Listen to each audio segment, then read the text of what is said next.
Welcome to another episode of The Pulse. I can honestly say I don't know that I have been able to sit back and say that I have spoken to a legend of entertainment, somebody who has changed the game, somebody who is universally recognized and known, now a best-selling author, painter, of course, actor. Mr. Billy Dee Williams joins us on The Pulse. How are you, sir? I'm a little exhausted running around and talking about my book, but I'm okay. I guess it's a good thing if you have so much to talk about that it's exhausting and a New York Times bestseller and people want to talk about it, right? That's a positive. Oh, yeah, absolutely. There's no question. So what we have here, Portraits of a Life, that quickly a New York Times bestselling, like not even a month. Tell us about it. Why'd you decide to do it? Well, I'm going to be 87 in April. When you get to be my age, you start thinking in terms of thinking about legacy and things of that nature. So that was the impetus. This one took 2.5 years, but there's a book that I'm still interested in completing. It's a coffee table book. It's talking about my life and my interests through my paintings. So I've been doing that for over 20-some years. Not going to push you, but we would love to see that one too. Yeah, well, that's down the road. This one seems to be working pretty good. When you talk about legacy and you talk about the type of career that you've had, I introduced you as a legend, and I'm certainly not the first. What's it feel like when people look back on a career and a life that you're living and consider it legendary? Well, listen, I'm still alive. Absolutely. I'm still above ground. So that's a good thing. My whole book is about looking back and up to this point in my life. I've had a very interesting life since I was a child. It was a very eclectic kind of life. It included a lot of interesting experiences. Most people think, when they think in terms of their experiences, especially these days, it's one thing or the other. But for me, it's always been that gray area, that area between black and white. I see myself as the full spectrum of colors. And I thought it would be interesting to kind of express something about that or talk about it. In doing research and looking at the book and preparing for the interview, I saw that there was a moment in your career that kind of addressed that, and there was a producer who was telling you you can be anything you want to be, play any character you want to play, any race or what have you. And that seemed to really resonate with you. Was that always the case, or those kind of moments put you on that path? Well, I was raised with this kind of idea that I can be anything I want to be. And of course, that what you're talking about was a discussion I had with one of the great actors that I worked with in my very first movie, Paul Muni, who was an extraordinary individual. But yeah, the whole idea is that, whatever you decide you want to be, whatever you decide to be from day to day, from moment to moment, you can do it and do it convincingly. I can only speak for myself. I don't give advice. I don't tell people how to live their lives. But as far as I'm concerned, it's much more interesting and much more exciting to be able to do whatever it is that you think you're capable of doing and do it successfully. You talk about your interesting life and having that mindset. Was it intentional, or just having that mindset broke down stereotypes? Brian's song broke down stereotypes. Empire Strike Back broke down stereotypes. That's me. That's how I've always lived my life. But you do recognize that things like Brian's song did change things. It changed how people viewed relationships. It's the whole idea of making things more than just as they exist. I try to make things bigger than life. That's how I approach my art as an actor, and that's how I approach my art as a painter. It's a kind of a universal perspective, you know, as opposed to just living this kind of provincial, myopic kind of existence. Bigger than life. That's how I see myself. All the characters I play, they're more than just ordinary people. There's something heroic about them. Did you pick them that way, or you made them that way? I made them that way. Usually I'm making them that way. I mean, I'm given something to play with, like the Lando Calrissian, Mm-hmm. you know, in Star Wars. When I heard the name Calrissian, I said, my goodness, that's Armenian. Let me see what I can do with that. Let me see what I can come up with. And then when I got the cape, I said, my goodness, now that's Harold Flynn time. Now I'm making this kind of, and he's a bit dubious. So I take all of those elements and put it together, and you can come up with a very interesting character. Coming up next, a 70-year career, and he still remembers his first lines as a 7-year-old? I played a little page boy. I had a little chant. Make way for the Duchess, for her grace the Duchess. Make way for the Duchess, for her regal Duchess. Did you learn anything, or has the response that people have had going, wow, this has been and continues to be, an amazing, trailblazing life? Did you expect that kind of response? I think that I've managed to succeed in bringing some innovative aspects or perspectives to what I do as a performer and as a painter. Yeah, I think it's worked.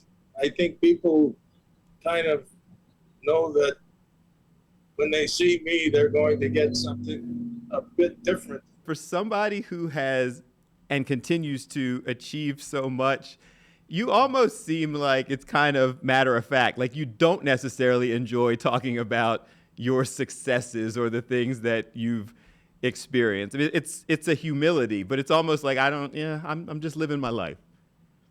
Yeah, I am just living my life, and plus I don't really like talking about myself, to tell you the truth. And I don't know if it's a question of being humble or not. There's so much more other things, so many other things to talk about other than, but I decided to talk about myself through my book. Talking about myself this way is sometimes a little bit uncomfortable. What's your favorite part of this? I mean, painter, actor, musician, all of these different things, best-selling author. What's the part that you like the best? All of it. You know, I'm like a little kid. I'm like a little sponge. What have we here? Portraits of a Life. There's a lot of kind of behind-the-scenes things, your relationships with folks, but it also reflects on how the industry has changed. I was looking at how you were considered for Malcolm X in the movie, and the studio was saying, how about Marlon Brando to play the role? You're sitting back going, what's it like watching how the industry has changed over all those years, and you've been kind of an integral part of it? Well, listen, I mean, when people come up with ideas like that, rather than denigrate, rather than look at it in some negative way, I just chuckle about it. It's all very funny to me. I mean, listen, if an actor feels they can pull off, if Marlon, and I've met the man, and I admire the man, and I thought he was one of the most brilliant performers in the 20th century. And if he felt like he could pull it off, I want to see it. You know, that's my whole attitude. Why not? Go for it. See what you can do with it. You said that you'll be 87 soon. And I read that you got your first role at 7? Yeah, I was on Broadway in a Broadway musical when I was 6 and a half, 7 years old, and called The Firebrand of Florence. It was based on the life of a great Renaissance sculptor by the name of Benvenuto Cellini. So that they decided to do a musical. The musical was by Kurt Weill. Kurt Weill wrote with Bertolt Brecht, Three Penny Opera. And I was on stage with his wife, Lotte Lenya. I played a little page boy. I had a little chant. Make way for the Duchess, for her grace the Duchess. Make way for the Duchess, for her regal Duchess. And then I'd come back on stage with a message from the Duchess. Message from the Duchess, from her grace the Duchess. A message from the Duchess, from her regal Duchess. That was my whole shtick. That is, I'm sitting back and you're reciting lines from a role that you played at 7, and then 75 years later you're doing Lando Calrissian again at 82. Like, if anybody had ever said to you that this would be the type of career you have, like, that's unbelievable to me. What is it to you? Listen, it's all a surprise to me. Listen, I welcome it. I said, okay, if that's what you want to do, let's do it. Just give me the money and I'll do it, and I'll go home. Coming up, he came up during challenging times in the entertainment industry for minorities, but just kept going. I don't want to spend my time and my energy being pissed off. I'd rather, find ways to work my way around an obstacle or work my way through an obstacle. Was there any point, or is there any point throughout your career when you realized the type of impact you had? You were called the Black Clark Gable. People were considering you for roles that traditionally people of color were not really looked at. Was there ever a point you sat back and went, I'm doing something? It's all intentional. If given a subject matter or something that I can work with, as I said earlier, I'm going to see how far I can take it and see what I can do with it and make it something interesting and make it something special. But rather than sit around and cry the blues about why things aren't happening and why there's so much discontent, I'd rather not be a part of that. I don't want to spend my time and my energy being pissed off. I'd rather, find ways to work my way around an obstacle or work my way through an obstacle. And if you succeed, you walk away feeling a lot better than being pissed off. When you're so good at something that it resonates with people, I was reading and saw interviews where after you first played Lando Calrissian, people were stopping you in the airport, people yelling at you for betraying Han Solo. Picked my daughter up from school, and the kids would say to me in the middle of the schoolyard, you betrayed Han Solo. Or I get on an airplane and have an airline stewardess accuse me of betraying Han Solo. Yeah, I got a lot of that. But, people take all of these characters very seriously, And I said, if you people listen to the movie, if you watch the movie and listen to the dialogue, then you'd realize what the whole situation was about with Lando and Darth Vader and Boba Fett. I mean, it was all there. It was all explained. I think that's pretty impressive that people internalize it that much, that in that moment, you're not Billy Dee Williams, you're Lando Calrissian who betrayed their person. Finally, I had to say to people, look, did anybody die? Nobody died. I prevented the complete demise. Lando.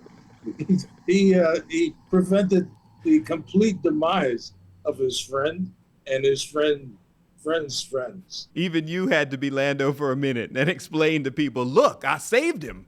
It's insane, but I don't get that anymore, though, thank goodness. Everybody loves Lando. Next, remember his classic Colt 45 commercial? it works every time? That I love that. I mean, I love doing that commercial.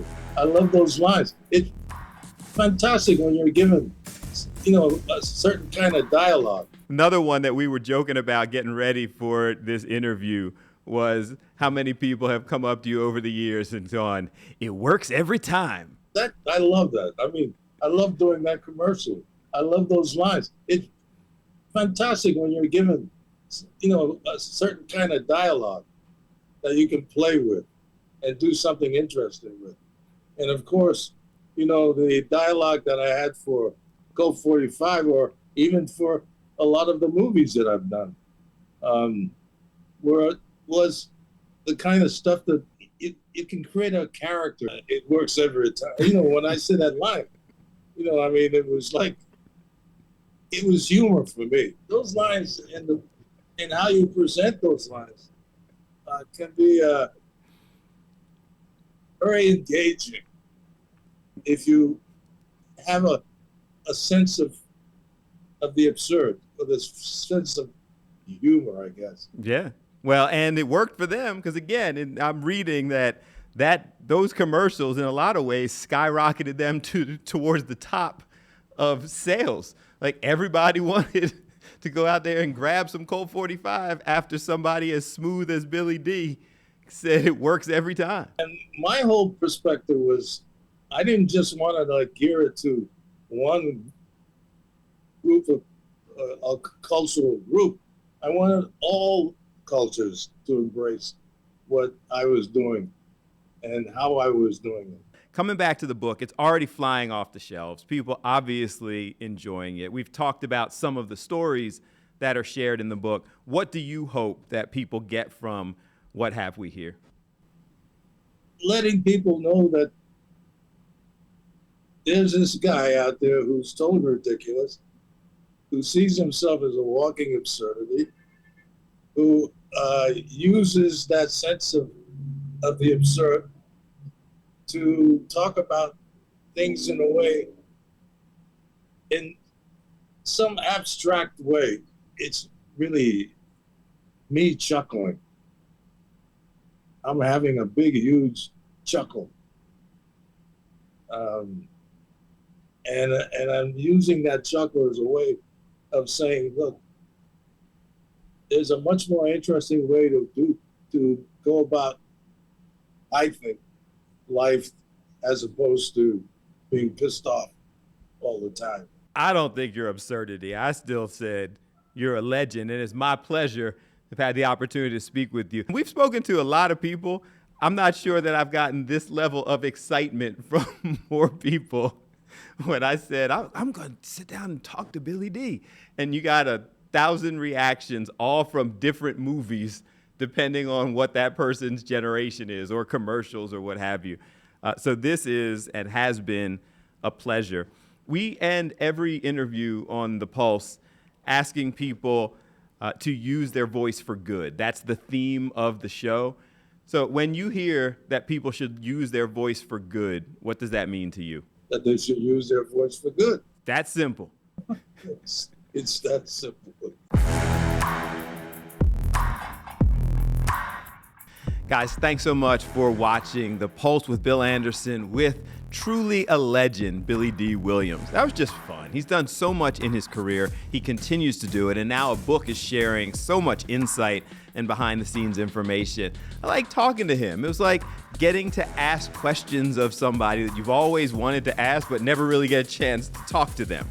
We did, and I hope that you enjoyed it. A reminder that you can hear the entire interview all places where podcasts are available, and you can go back and check out past episodes of The Pulse now on the Fox Local app, right there at your fingertips. Hit me up on social at Bill A. Fox29, and I leave you today as I always do, reminding you that whenever you can, use your voice for good, and have a good one.